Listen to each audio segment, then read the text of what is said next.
네, 반갑습니다. 저는 이제 2주 동안 좀 끊겨졌던 마태복음 강의 41번째, 벌써 41번째고요. 28장까지 맞추려면 100번이 넘어야 될 것 같은데 엄청 마라톤일 것 같습니다. 자, 오늘은 이제 그 중에서도 저와 여러분들이 굉장히 잘 알고 있을 만한 사건이었던 거라사 지역이, 오늘 이제 마태복음 것을 가다라 지방의 광인을 고쳐냈던 주님의 이 사건을 좀 보도록 하겠습니다. 제가 마태복음의 일련의 흐름을 보셔야 된다고 했죠. 지난번에 우리 풍랑을 잠잠케 하시는 주님의 사건 등장하고요. 오늘은 이 광인 2명을 고쳐냈던 사건이 등장하게 되고요. 다음 주에는 중풍병 환자를 고쳐내는 사건이 있게 될 테고, 그 다음에 레위 마태를 부릅니다. 나를 따라오라. 이게 마태의 굉장히 기술적인 기록이에요. 그래서 주님께서 계속 일련의 기적을 보여주시고 나서는 제자도를 가르치시고, 또 기적을 보여주시고는 교회와 제자도를 가르치시고 하는 것 속에서 우리는 이 메시지의 핵심을 놓치지 말아야 된다는 점을 일단 봐야 되겠고요. 그래서 오늘은 미리 말씀을 드립니다만, 지금 성경 속에는 굉장히 이 치유 사건들이 많이 등장해요. 마태복음에는 굉장히 많이, 아마 사복음서 전체로 하면은 수십 개 이상이 등장하게 될 겁니다. 그래서 저는 이제 오늘 이 치유 사건을 이 사람이 굉장히 이제 큰 군대 귀신 들렸다가 고침을 받았다는 이 관점, 이 단순한 믿음 하나라도 좋지만 조금 다른 관점으로 오늘 본문을 좀 보기를 원해요. 왜냐하면 본문이 그 의도를 여러 군데에서 이 사건 속에서는 마태도 그렇고 마가도 그렇고 그 의도를 여기에 그 내용들을 이미 심겨놨어요. 그래서 조금 다른 각도에서 좀 이것을 보면서 우리에게 좀 주고 있을 좀 교훈들이 무엇일까를 보는 시간이 되었으면 좋겠습니다. 먼저 본문 한번 28절 볼까요? 28절 보시면 또 예수께서 그쵸. 주님께서 풍랑이는 그 파도를 뚫고 제자들과 함께 배를 타시고 가시고자 했던 곳이 바로 어디였어요? 가다라 지방이었어요. 그래서 거기서 2 광인을 주님께서 만나기 위해서 갔던 겁니다. 그러니까 주님께서 풍랑을 뚫고 그 배를 타고 갔던 그 길은 고난의 길인 것은 맞았죠. 그렇죠? 목숨의 위협이 있는 길이었지만 그 길은 사명의 길이었고 소명의 길이었어요. 뒤집어서 말하면 소명과 사명의 길에도 고난은 찾아옵니다. 어려움은 찾아와요. 그렇죠? 네, 그것은 지난 시간에 이야기를 드렸고요. 어쨌든 그 풍랑을 뚫고 주님께서 가시고자 고집하셨던 그곳은 바로 가다라 지방입니다. 계속 한번 보실까요? 또 예수께서 건너편 어느 지방이었다고요? 가다라 지방에 가심에 귀신 들린 자 2이 무덤에서 나왔다. 이렇게 기록을 하고 있습니다. 자, 주님께서 오늘 기적을 베푸신 곳은 바로 마가복음에서는 거라사라고 부르고요. 오늘 마태복음에서는 가다라라고 불렀던 바로 그 지역입니다. 여러분, 이 가다라라고 하는 지역은요, 데가볼리라고 하는 큰 권역에 속했던 한 도시입니다. 한번 지도를 좀 올려줘 보실까요? 네, 저게 바로 이제 지금 이스라엘 영토를 비롯한 이스라엘 밖의 영토도, 데가볼리도 사실 이스라엘 영토 밖입니다. 이방 땅이에요. 철저히 이방 땅입니다. 전체가. 저 권역들은 어떤 의미로 나눠져 있냐면, 당시 로마가 식민을 통치할 때 큰 권역별로 나누어서 몇 개의 도시들을 묶어서 통치했고 거기에 지도자들을 보냈어요. 그 유대 지역도 따로 있고 사마리아 지역도 따로 있고 데가볼리 지역도 따로 있던 와중에 바로 이 가다라 지방은 데가볼리라고 하는 큰 권역의 한 도시였다고 볼 수 있습니다. 데가볼리라고 하는 말이 무슨 뜻이냐면 데카 플러스 폴리스의 합성어입니다. 데카가 어떤 뜻이죠? 데카? 알만하실 텐데요. 열이라는 뜻이에요. 10개라고 하는 뜻이고요. 볼리는 폴리스의 약자입니다. 그래서 데가볼리라고 하는 것은 10개의 도시들이라고 하는 뜻을 가지고 있는, 그러니까 그 지역 자체를 그냥 로마가 이름 붙이기를 10개의 도시로 구성되어진 큰 권역이었다, 이렇게 볼 수 있을 것 같습니다. 여러분 보시기에, 저는 저기 멀어서 잘 안 보이는데, 여러분 보시기에 오른쪽 밑에 있는 저 주황색 동그라미를 누가 또 제가 쳐놨나? 아닌데, 어쨌든 저 동그라미 쳐진 저 주황색 지역이 바로 이 데가볼리 지역이고요. 바로 거라사가 저 노란색으로 이렇게 박스 처리되어져 있던, 이렇게 갈릴리 호수 동남쪽에 붙어 있었던 바로 그 지역이 가다라, 거라사 지방이었다고 볼 수 있을 것 같아요. 다른 여러 권역들도 마찬가지고, 특별히 데가볼리 지역은 이스라엘 영토 밖의 이방 지역이었기 때문에 여러 권역들 중에서도 굉장히 로마의 색깔이 짙은 도시들 중에 하나였다라고 볼 수 있을 것 같아요. 특별히 식민 도시들의 성격상 여러분 어땠겠습니까? 지금도 그렇지만 그때는 더더욱 그랬던 것이 이 양극화의 문제가 굉장히 심했습니다. 기득권과 그렇지 않은 분들 사이에 격차가 굉장히 심하였고요. 수많은 민초들은 이 가난과 질병과 이 고난으로 엄청 신음하고 있었던 데가 바로 이 가다라 지방이었다, 이렇게 볼 수 있을 것 같아요. 여러분, 아까 보셨던 바대로 갈릴리 호수의 동남쪽에 이방 지역이었기 때문에 여기에는 좀 이따 이제 그 내용도 등장을 합니다. 그들이 우리 예수님을 향하여서 하나님의 아들이여라고 혹격으로 부른단 말이에요. 이것은 귀신이 주님을 알아봤다는 차원이 아니에요. 이건 전형적인 로마 종교식의 호칭에 해당되거든요. 그러니까 그들이 그 광인으로서 정신없던 와중에도 예수님을 하나님의 아들이여라고 로마의 문화와 로마의 종교가 젖어들어 있는 이름으로 불렀을 정도로 그 땅은 로마식의 통치, 로마식의 문화, 로마식의 종교가 가득 들어차 있었던 바로 그것이 이 가다라 지방이었고 로마의 대가볼리의 권역 중에 하나였다라고 할 수 있습니다. 자, 우리 주님께서는 바로 그런 도시에 이제 두 사람을 만나러 가십니다. 한번 볼까요? 자, 28절 다시 한번 보시면 예수께서 건너편 가다라 지방에 가심에 귀신 들린 자 둘이 무덤 사이에서 나와 예수를 만나니 그들은 몹시 사나워 아무도 그 길로 지나갈 수 없을 지경이더라. 그러니까 성경이 이렇게 기록해 놓았을 정도라고 한다면 이 두 사람의 그 포악스러움과 그 사나움이 어느 정도였는지를 우리가 충분히 상상해 볼 만합니다. 사람들이 이 두 사람 곁에 가고 싶지 않을 정도로 이 사람들은 거의 정신이 반 이상쯤 나가서 아주 포악스럽고 지금으로 말하면 완전히 귀신 들려가지고 누구도 가까이 가고 싶지 않은 이런 사람들이 이상하게도 무덤가에서 아마 판자 같은 곳으로 그들의 거처를 정했거나 아니면 텐트 정도를 치고 살고 있었겠죠. 무덤 사이에서 나왔다는 곳에서 아마도 그들의 거주지 밖에 일종의 무덤촌에서 그들이 따로 거주하고 있었던 것을 알 수 있어요. 자, 오늘은요, 두 개의 거대한 질문을, 굉장히 중요한 질문을 여러분들에게 제가 설교의 중간과 설교의 결론쯤에서 던지게 될 거예요. 이 질문은 굉장히 중요하고요. 오늘 본문이 기록된 의도를 조금 봐야만 되는 굉장히 거대한 질문 중에 하나일 거예요. 좀 이따 보기로 하고요.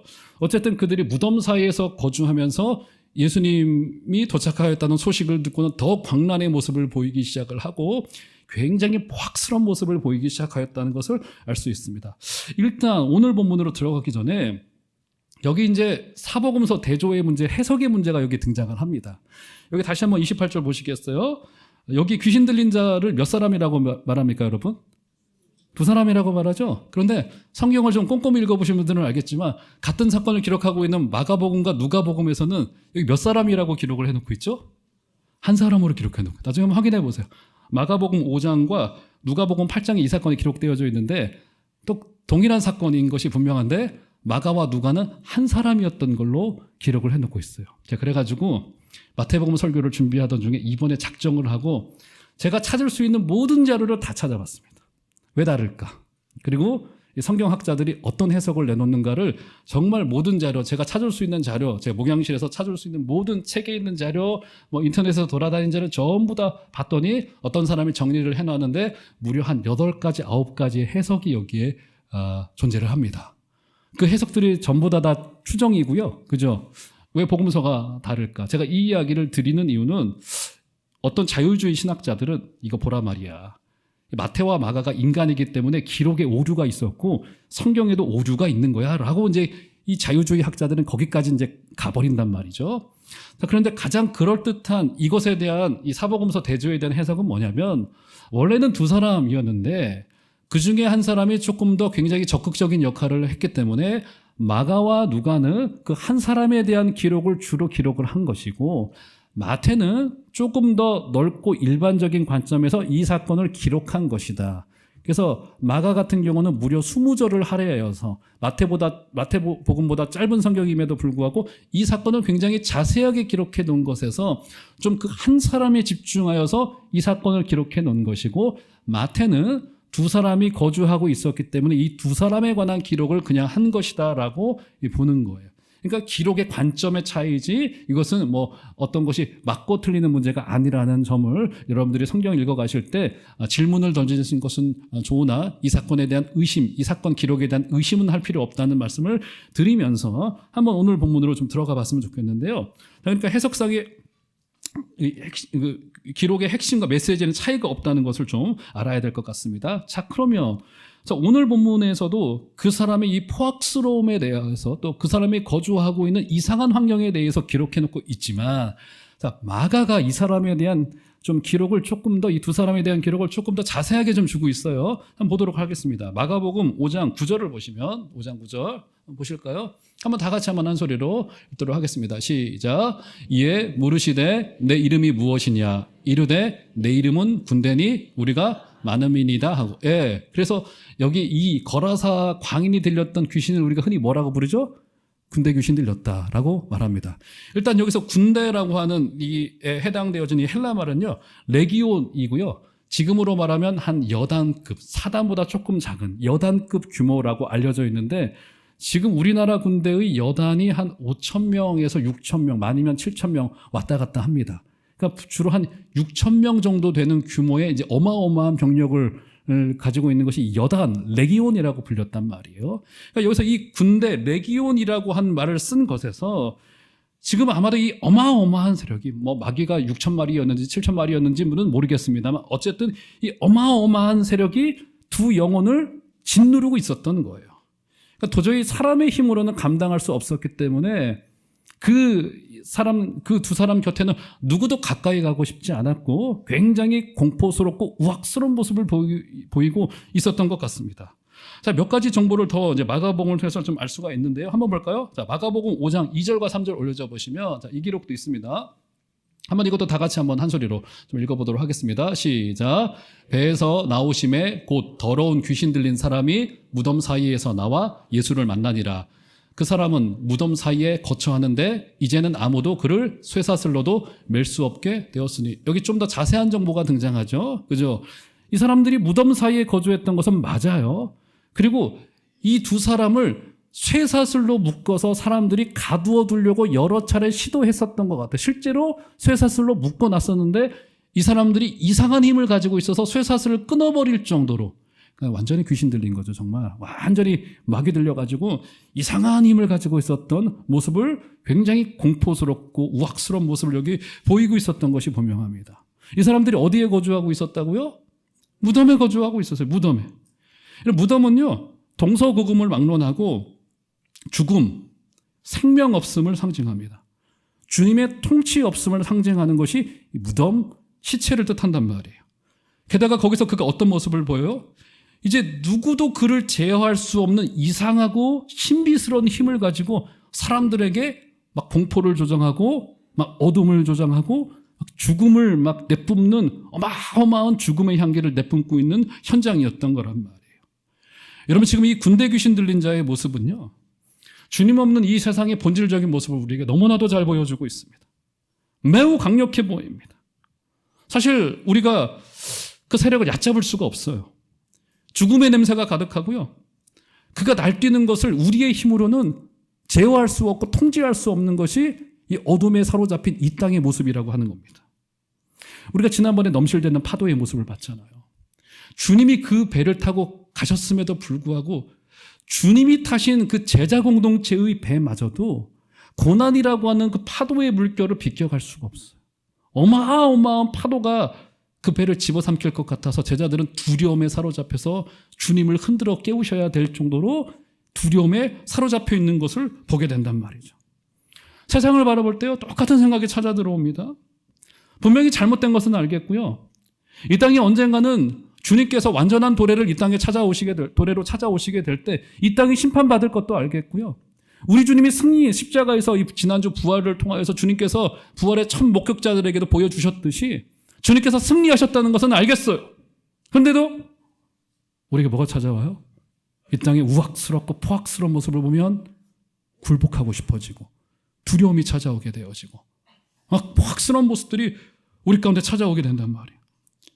이 강력한 권세 앞에서 성도들마저도 꼼짝하지 못하는 경우들이 너무나도 많습니다. 지나간 한 주간도 되돌아보니까요, 올 봄에는 무슨 불이 이렇게 많이 나던지, 지금 저 인제 양양에 불이 나가지고 그젠가 그 서울 양양 고속도로가 통제가 되어지고, 뭐 지금은 뭐 뚫렸겠지만 또 누가 불을 질렀는지 자연적인 화재인지는 모르겠습니다만 올 봄에는 너무나도 많은 불이 나고 또 언젠가요? 지난 주간인가요? 전라도에 있는 어떤 아파트에서 누가 또 불을 질러가지고 막 전부 다 불타버리고 이상하게 올 봄에는 우리나라에 거대한 산불들이 막 일어나고 하는 것을 봤을 때 세상이 어떻게 돌아가는 거예요, 도대체? 우리가 기도한다고 세상이 바뀌기는 할까? 이런 생각이 우리 가운데 두려움이 찾아올 때가 너무나도 많고요. 돈 때문에 살인이 벌어지고요. 유산 상속의 문제로 형제들이 고소고발을 아무렇지도 않게 남발하는 것을 보면서 혈육이 끊어지는 모습을 바라보게 되면서 이 땅에 도대체 어느 방향으로 가려고 이러고 있는 것이지? 우리의 힘으로 통제가 되지 않고요. 고통스러운 신음의 소리들과 죽음의 냄새, 시체의 냄새가 마치 우리에게 풍겨오듯이 우악스러운 내용들이 우리를 압도할 때가 너무나도 많단 말이죠. 근데 우리 주님께서는요, 이렇게 시체 냄새가 썩어가는 세상 속에서 우리를 뭐로 부르셨어요? 빛으로 부르셨고요. 우리를 생명으로 부르셨고요. 우리를 소금으로 부르셨습니다. 사랑하는 종암제일교회 성도 여러분, 그렇기 때문에 우리의 성도됨에는요, 우리가 구원받고 영생을 얻고 영원한 복락을 누리고 이 땅에서의 복도 누리는 것도 있지만 가나안 땅에 들어가는 것이 주의 구원을 상징하는 것도 맞지만 거기에 그 땅에 하나님의 통치대로 살아내는 것까지 포함되어져 있듯이 우리의 구원 속에 우리의 성도됨 속에 우리의 이 땅에서 이 포악스러운 세상 속에서 주의 빛을 비추고 소금의 역할을 감당하도록 우리를 소명의 자리로 부르고 있음을 다 기억하시고 주의 그 음성에 순종하셔서 하나님의 나라를 이루어 드리시는 복된 여러분들 다 되어 주시기를 주의 이름으로 축원드립니다. 오늘 이제 포악한 모습 속에서 이제 군대 귀신 들린 자 2명을 우리 주님께서는 보셨단 말이에요. 자, 그러면 이 군대 귀신 들린 자에 대하여 조금 더 우리가 볼 필요가 있을 것 같은데요. 그죠? 자, 28절에 보면은 그가 무덤 사이에서 나왔다고 전합니다.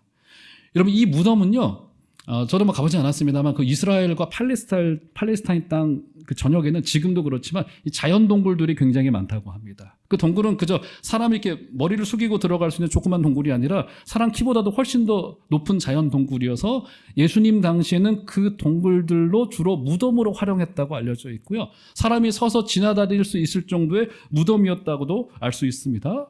자, 이 무덤은요, 사람의 시체를 두는 곳이죠. 그렇기 때문에 우리 문화에서도 굉장히 터부시됩니다. 가까이 가고 싶지 않고요. 우리도 그래서 무덤가들을 따로 만들어 놓잖아요. 그렇죠? 따로 만들어 놓을 정도로 우리가 일상생활을 하는 곳에 절대로 우리 문화에서는 무덤을 절대로 두지 않고요. 굉장히 금기시하는 문화를 우리도 가지고 있는데 이스라엘도 비슷한 정서를 가지고 있어요. 그래서 그들이 일상생활로 거주하는 곳 이외의 광야의 자연동굴에 시체를 두는 곳이고요. 게다가 유대인들에게는 시체 접촉 자체를 물론 제사장들에게 준 규례이긴 하지만 율법에서 시체를 대체로 부정한 것으로 규정하고 있고 시체 만지는 것을 금하고 있습니다. 그렇기 때문에 무덤, 시체라고 하는 것은 주로 사람이 거주하지 않는 곳, 부정한 곳이라고 하는 이미지를 가지고 있는데 바로 광인 2사람이 그 시체 가운데 무덤가에 거주하고 있어요. 게다가 마가복음에 아까 읽었던 마가복음의 기록에 의하면 그들이 거기에서 어떻게 되어져 있었어요? 쇠사슬에 묶여져 있었던 것 같아요. 그러니까 여러 번 그를 묶어놓으려고 시도를 했었던 것 같은데 비상한 힘을 가지고 그 쇠고랑을 끊어냈습니다. 제가 2가지 질문을 던진다고 했죠. 오늘 첫 번째 질문입니다. 도대체 이 사람이 어떻게 하다가 무덤으로 간 거고 거기에 묶이게 된 걸까요? 도대체 왜 무덤에 간 거고요? 그럼 2가지 경우밖에 없죠. 첫 번째 뭡니까? 스스로 가서 스스로 쇠고랑을 찼더라. 분명히 이러진 않았을 거예요. 그러면 도대체 누가 이들을 무덤가로 보낸 것이고 거기 묶어놨던 걸까요? 누굴까요? 가다라 지방의 주민들이겠죠. 그러겠죠. 분명히 그들이 어떻게 해서든 여러 사람들, 남자들의 힘을 동원하여서 그들을 무덤가 일상 거주지 밖으로 밀어냈고 거기에 그들을 어떻게 했어요? 묶어놨어요. 묶어놨습니다. 우리가 여기서 뭘 할 수 있는 거예요? 여러분, 우리 가다라 지방의 이 사건은요, 개인이 연약하고 부족하여서 귀신 들렸다가 주님께 고침받았던 사건도 맞아요. 그런데 오늘 성경이 슬쩍슬쩍 우리에게 남겨놓고 있는 굉장히 중요한 증거와 흔적은 뭐냐면 그 이면에 가다라 지방 사람들 동네 주민들의 냉대와 무관심과 배제와 사실상의 폭력이 여기에 담겨져 있었던 거예요. 기껏해야 그들이 했던 것은 그들을 공동체 밖으로 밀어내고, 그것도 무덤가로 밀어내고, 그러니까 그들은 죽은 존재나 마찬가지라고 하는 선언인 거죠. 거기에 그들을 쇠고랑으로 여러 차례 묶어놓으려고 했던 거예요. 결국 그는 상태가 더 심각해져서 통제불능의 상태가 되고 말았던 끔찍한 현장이 오늘 이 성경 속에 기록되어져 있던 거예요.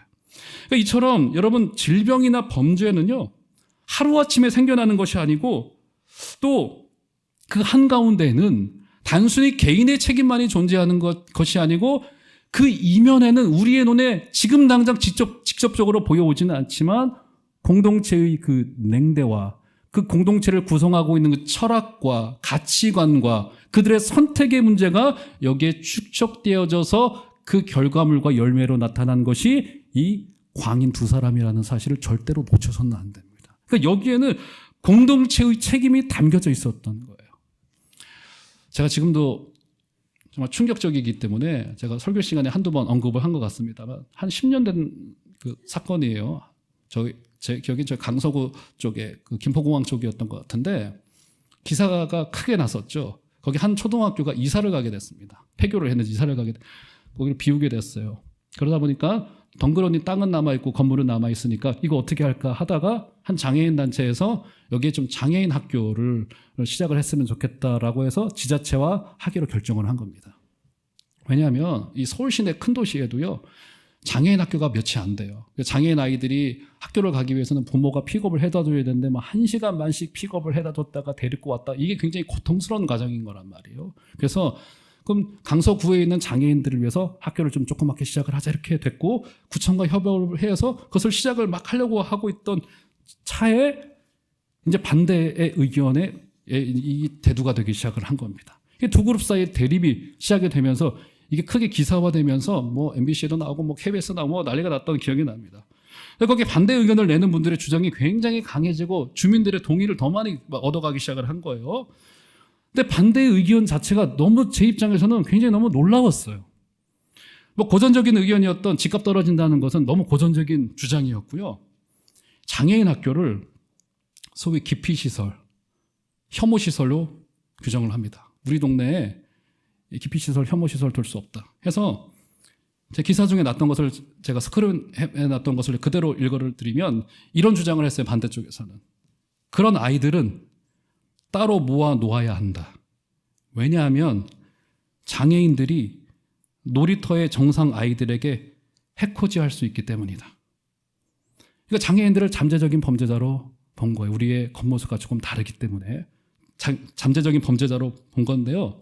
그래서 제가 한번 자료를 찾아봤습니다. 장애인의 범죄율, 비장애인의 범죄율. 장애인의 범죄율이요, 비장애인의 범죄율의 10분의 1밖에 안 됩니다.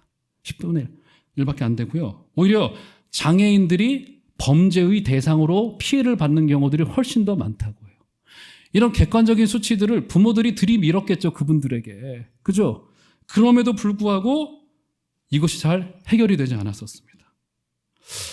도대체 사람의 마음속에 있는 이게 뭘까 도대체? 이게 도대체 경제적인 문제를 넘어선 사람의 마음속에 있는 이 기저에 깔려있는 이 심리가 뭘까가 정말 궁금한데요. 설명할 수 있는 유일한 길은 뭐냐면 약한 자를 향한 그 배제와 폭력이라고 하는 우리의 죄의 본성이라고 밖에는 설명할 도리가 없어요. 제 기억에는 끝내는 장애인을 자녀를 둔 부모들이 다른 부모들 앞에 무릎을 꿇었어요. 제발 좀 부탁을 드린다고 하면서 그 뒤로는 그 학교가 어떻게 됐는지가 제 기억은 잘 나지는 않습니다만 이런 가치관들은 하루아침에 형성된 것이 아니라 수많은 사회적인 정신이 겹겹이 쌓여진 결과물이고, 그러니까 인간을 기능과 효율과 숫자로 판단하게 될 때 일어날 수 있는 아주 끔찍한 배제와 소외의 사실상의 어마어마한 폭력이 가해지고 있었던 것이기 때문에 거라사 광인이 저 동네 밖으로 무덤가로 밀려나서 쇠고랑에 묶여져서 그저 있었던 것과 똑같이 장애인 너희들은 서울 시내 한복판에 있을 수 없고 저기 시골이나 구석에 가서 거주해야 된다는 우리 안에 있는 이 폭력의 정신이 겹겹이 쌓여져서 사실은 광인이라고 하는 이 두 사람의 그저 어마어마한 폭력성이 여기에 결과되어진 것은 아닌가 생각이 들어집니다. 사랑하는 종합제일교회 성도 여러분, 이 범죄는요, 그 질병은요, 그 개인에게도 물론 문제가 있겠고 그 개인이 고침받는 것도 굉장히 필요한 일이겠으나 사실은 그 이면과 그 배경에 공동체가 병들어져 있고 공동체가 사실상의 잘못된 가치관을 축적시켜온 결과일 수 있다는 사실을 기억하시고, 우리가 가져야 될 굉장히 중대한 교훈은 우리가 교회 공동체로서 교회에게도 분명한 책임이 있고요. 우리 종합제일교회는 그 생명보다 귀한 것은 없다라고 하는 오늘 설교의 제목 그대로 사람을 세워가고 생명을 귀히 여기는 복된 공동체, 우리 종합제일교회가 되기를 주의 이름으로 축원드립니다. 자, 그래서 이제 주님께서 이 처참한 현장에 찾아오세요. 처참한 현장에 찾아오셔서 주님께서 이들을 고치려고 하실 그 모습을 한번 볼까요? 28절 되돌아가 보시면 28절.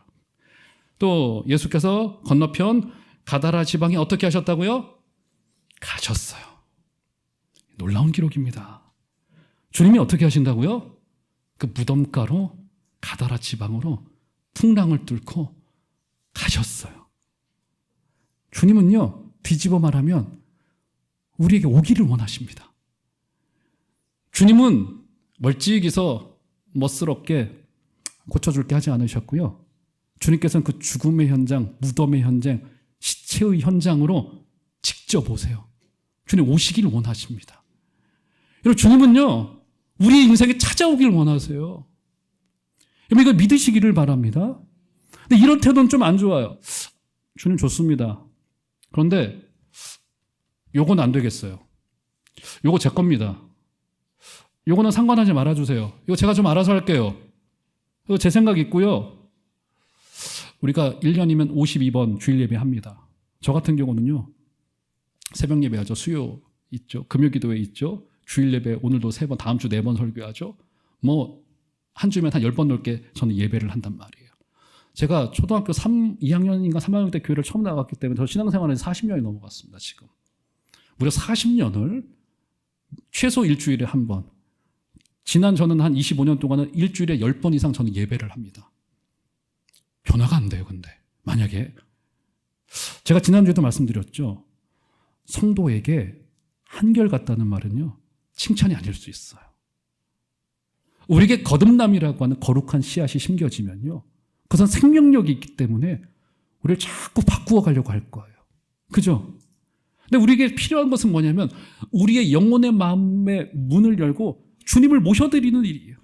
주님, 내 삶의 모든 영역으로 찾아 들어와 주세요.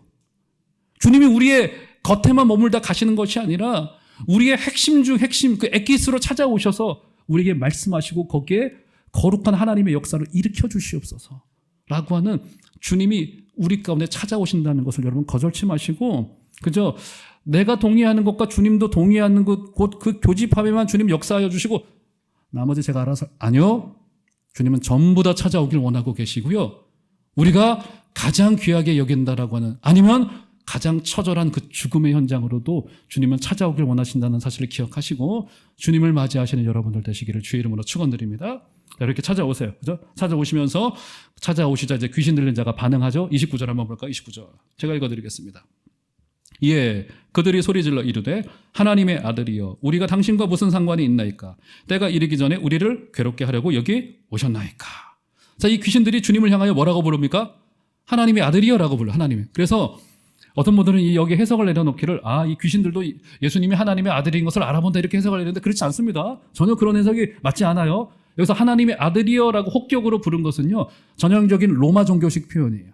그러니까 지금 그 땅이 얼마나 이 세속의 정신에 쩔어 있었는지를 알 수 있는 대목이에요.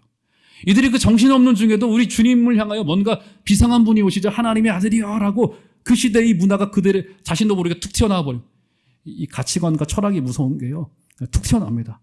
하나님의 아들이여라고 로마 종교의 어떤 하나의 혹격으로서 이 절대자를 볼 때 그것이 호칭이 툭 튀어나와 버리고 만단 말이죠. 그리고는 귀신이 뭐라고 말합니까? 뭐라고 말해요? 우리가 당신과 무슨 상관이 있나이까? 무슨 말이에요? 더 이상 내 인생에 간섭하지 마세요. 왜 오셨습니까? 여기는 내 영역이니까 출입 금지, 주님. 더 이상 안 됩니다. 여기까지예요. 주님이 오실 경계선은 여기까지고 더 이상 안 됩니다. 지금 이런 모습을 보이고 있단 말이에요. 그죠? 우리도 이런 모습을 보이는 경우들이 많아. 아까 말씀드렸듯이. 하지만 주님은 우리의 인생의 전반의 모든 곳에 찾아오기를 원하시고요. 주님의 통치와 지배를 받을 때 사랑하는 성도 여러분, 그때야말로 성도가 누릴 수 있는 극락의 놀라운 영적인 만족을 누린다는 사실을 기억하시기를 바랍니다. 그죠? 이스라엘 막아낸단 말이에요. 자, 그리고는 그가 뭐라고 고백합니까? 그들이 때가 이르기 전에 우리를 괴롭게 하려고 여기 오셨나이까. 이게 무슨 말이에요? 두 가지를 할 수 있어요. 첫 번째는 뭐냐면 이 귀신들이 인간을 괴롭히는 데에는 제한이 있다는 거. 주님의 때가 있다는 거. 제한이 있다는 거고요. 두 번째, 그 때가 이르면 주님의 심판이 있을 것이다. 이 두 가지를 알 수 있는 대목이기도 하죠. 때가 이르기 전에 아직 때가 아닌 것 같은데 왜 오셨습니까? 이것이란 말. 그들도 때를 알고 있었어요. 자, 그러면서 그들이 마지막임을 깨닫고 주님께 이상한 요구 한 가지를 합니다. 31절 한번 볼까요? 31절. 귀신들이 예수께 간구하여 이르되 만일 우리를 쫓아내시려면 돼지떼에 들여보내 주소서 하니 하고 주님은 그들의 요청 그대로 그들을 돼지떼에 집어넣어서 수장시켜 몰사시켜 버림으로써 이 치유를 끝내십니다. 이 치유를 이루세요. 그죠? 이 귀신 들렸자는 회복되어져서 다른 성경의 기록에 의하면 옷을 입고 정신이 온전하여졌더라고 하는 성경의 기록이 남아져 있을 정도로 주님의 치유는 완벽했단 말이에요. 자, 그러고 나서의 반응을, 동네 주민의 반응을 마태, 마가, 누가가 동일하게 기록을 해놓고 있는데, 자, 마태복음 오늘 8장 33절, 34절 한번 볼까요? 반응입니다. 치던 자들이 누굴까요? 돼지 치던 자들이죠. 돼지 치던 자들이 달아나 시내에 들어가 이 모든 일과 귀신 들린 자 이를 구하니, 자 34절은 다 같이 한번 읽겠습니다. 시작. 온 시내가 예수를 만나려고 나가서 보고 그 지방에서 떠나시기를 간구하더라. 그리고 주님께 그들이 어떤 요청을 하기까지 이르릅니까? 돼지의 일 때문에 주님이 거라사 지방, 가다라 지방에서 떠나시기를 요청합니다. 마가복음의 기록에 의하면요, 여기에 돼지떼가 무려 거의 2,000마리였다고 기록을 해놓고 있습니다. 2,000마리. 그러니까 어마어마한 이 거라사 지방의 주 수입원이 돼지치는 일이었던 것 같아요. 유대의 밖의 지역이었기 때문에 율법에서 금하고 있는 돼지치는 일을 했던 것 같아요. 무려 2,000마리고요. 여기 그 관련된 일을 하시고 계신 분 계실지 모르는데 돼지가 요즘 한 마리에 얼마입니까? 한 300만 원 아닌가요? 2,000마리면요 300만 원으로 잡으면 60억. 예, 60억. 어마어마한 금액이죠? 60억인 거란 말이에요? 그러면, 자, 두 번째 질문이에요. 두 번째 질문. 아까 말씀드렸듯이 오늘 본문의 결론과 핵심으로 가게 될 두 번째 질문입니다.